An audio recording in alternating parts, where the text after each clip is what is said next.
so excited for the Buffy the Vampire Slayer reboot. Of course, we've seen photos of you filming. It looks like it was maybe just the pilot so far, of course. But how excited are you to kind of step back into those shoes after all these years? Did it feel like an old friend, or did it feel like you had to find her again?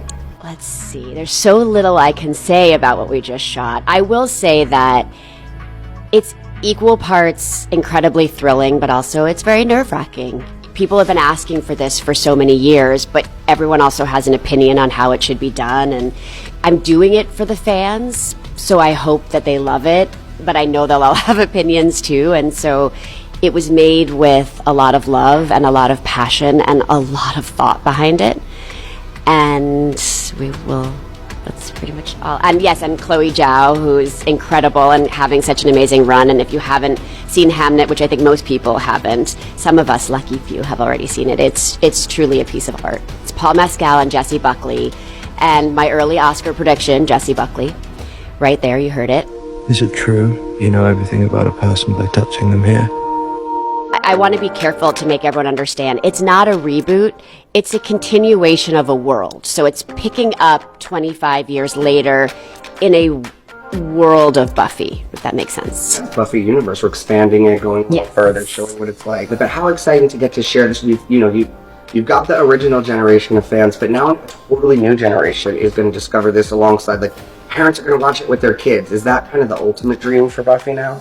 I think what's really exciting for me, and you get this in hindsight, is as an actor, you hope you have projects that resonate, that stand the test of time. Sometimes even shows or movies that I loved and I thought this will be here forever somehow don't work today. And I think what's really special about Buffy is that there is something for everyone, and that I'm constantly finding new generations. I was at the farmer's market on Saturday, and this little boy came up to me, and the dad was like, "I'm so sorry, he's dying to meet you." And I waited for them to tell me that Scooby-Doo was his favorite movie, and this little 6-year-old boy, a little young in my opinion, but okay, no judgment, was like, "I love Buffy." And so I think that's what's amazing about it, is that it's continually being rediscovered, but it holds up, because when your themes are found family and finding a place in the world where you fit in, even though you might feel different, and I think that's something that in every country and every time period we've all experienced. The new Slayer, Star Wars star Skeleton Crew, and Firestarter star Ryan Kira Armstrong, who joins Buffy Summers in the upcoming continuation of the series that ran from 1997 to 2003.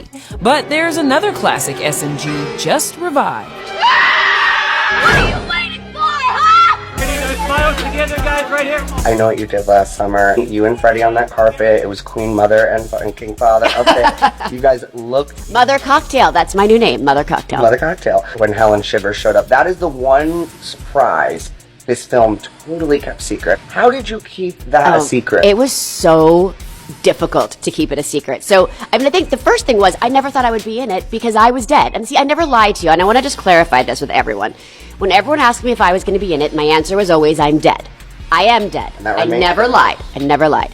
So I didn't really see a way in, and I just thought, well, I'll just be there. My husband's in the movie. My best friend wrote and directed it. Like, it's going to be great. I'm going to have a great time.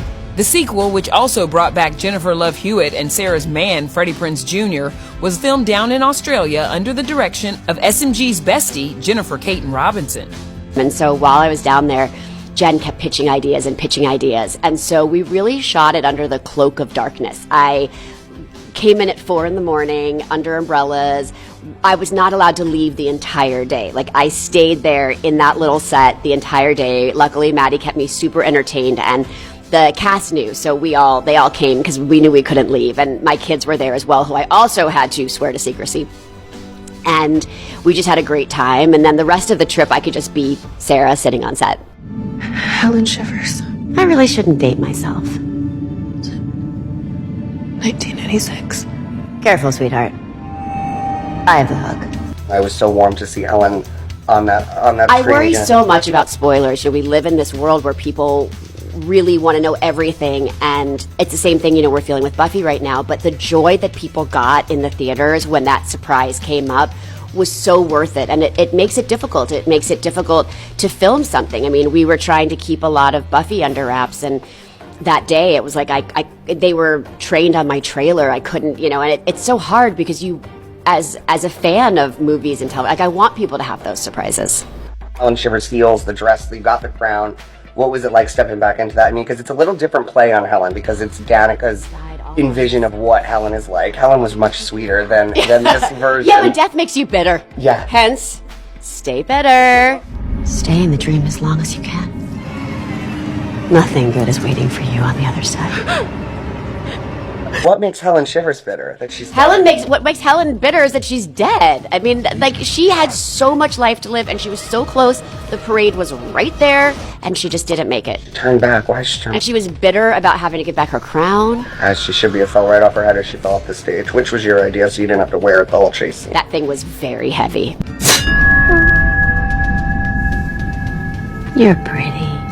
And speaking of I Know What You Did Last Summer, Sarah and her co-star turned hubby just marked 23 years of marriage. You know, the running joke is that I think it was like 2 years ago, I actually thanked Entertainment Tonight, because if it wasn't for some of these shows, I think we would forget it's actually our anniversary. But thankfully, you guys are there to remind us. We're always here to remind you. But how did you guys celebrate, and did you celebrate with a nice cheers of Negroni at the end of the night? How else would you celebrate without cheers of Negroni? We celebrated with a lovely Campari Negroni.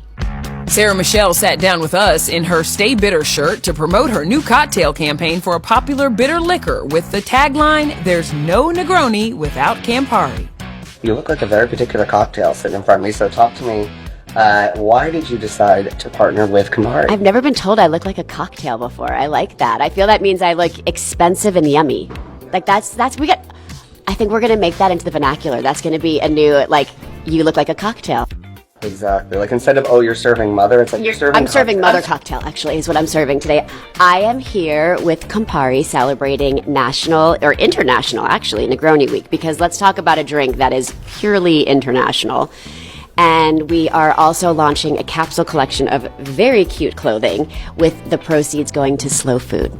I love that so much. I mean, talk about, you can drink a cocktail, shop, and give back to a great organization. It's kind of like my perfect day. Keep your friends close and your enemies closer. All the characters you have played, who would enjoy a nice Campari Negroni the best and why? Oh, of my characters, who would enjoy the Campari Negroni is the easiest question in the world. Catherine Murtoy. That's what I was going to say, for Cruel Intentions. Oh, yeah. I mean, she would sit there with that. And by the way, let's be honest, Catherine probably was drinking it even before she was 21. Let's be honest, I was going to say, like, Catherine. she was like 17, I feel like.